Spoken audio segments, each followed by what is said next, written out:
কোনোভাবেই ফিরছে না রাজধানীর গণপরিবহনের শৃঙ্খলা। রেষারেষি আর অসুস্থ প্রতিযোগিতায় বেপরোয়া বাস চালকেরা। যত্রতত্র যাত্রী ওঠানামা আর বাস দাঁড়িয়ে থাকায় সড়কে দেখা দেয় বিশৃঙ্খলা। চলাচলে ভোগান্তি আর ঝুঁকি যেন নগরবাসীর নিয়তি। বিশেষজ্ঞরা বলছেন, সরকারের সদিচ্ছা আর সংশ্লিষ্টদের সমন্বিত উদ্যোগ ছাড়া ফিরবে না গণপরিবহনের শৃঙ্খলা।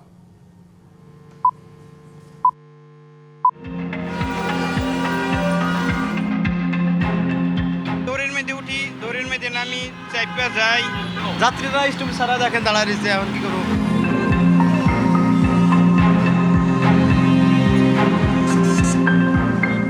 অফিস সময় বাসের জন্য যাত্রীদের অপেক্ষা।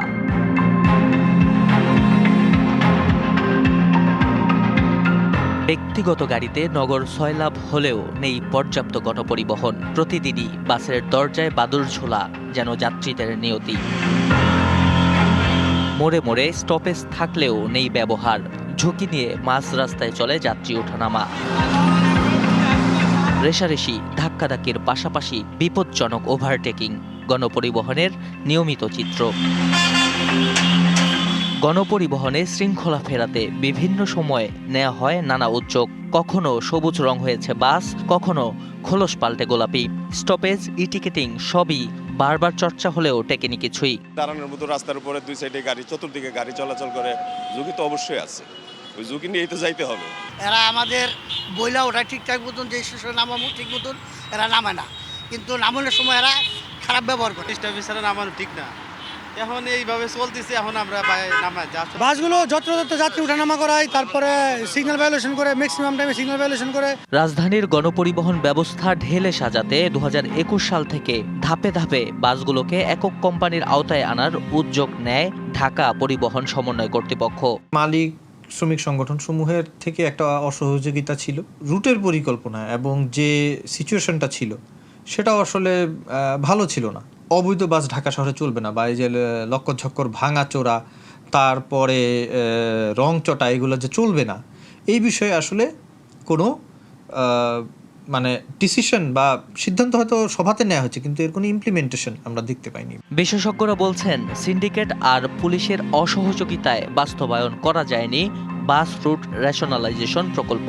লক্কঝক্কর আর আনফিট বাসকে গোলাপি রঙে নামানোর নজিরও দেখা যায় সড়কে। সড়কে যত উশৃঙ্খলা রাখা যায়, এটাকে ঘিরে একটা এক্সটর্শনের সুযোগ হয়। বিকাশ পেমেন্টে 10,000 টাকার বেশি অফার। শপিং চলছে তো,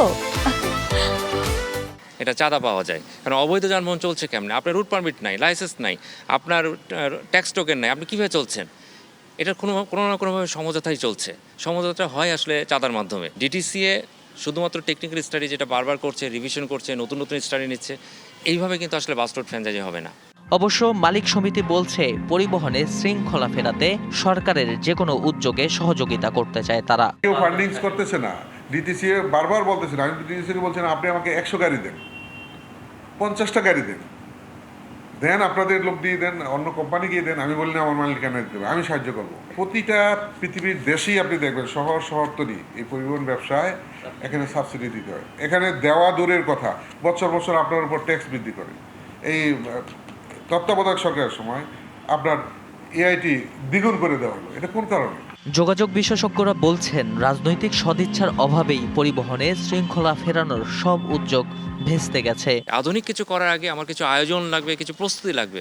সেই আয়োজন বা প্রস্তুতিগুলো আসলে নীতিগত সিদ্ধান্তের ব্যাপার। সেখানে রাজনৈতিক সদিচ্ছার একটা বিষয় আছে।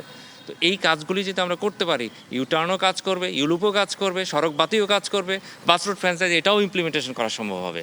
কিন্তু নীতিগত সিদ্ধান্তে সরকারি স্ট্যান্ডটা কঠোর হতে হবে। নতুন দিন মানেই নতুন গন্তব্যের পথে ছুটে চলা। রাজধানীবাসীর এই ছুটে চলায় মূল অনুষঙ্গ গণপরিবহন। তবে ভিড়, সময়ের চাপ আর নিয়ম না মানার সংস্কৃতিতে বাহনের এই সহজ যাত্রা ক্রমেই কঠিন হয়ে উঠছে। তাই গণপরিবহনে শৃঙ্খলা ফেরাতে অতীতের সবাই ব্যর্থ হলেও নতুন সরকারের কাছে বড় চ্যালেঞ্জ এটি।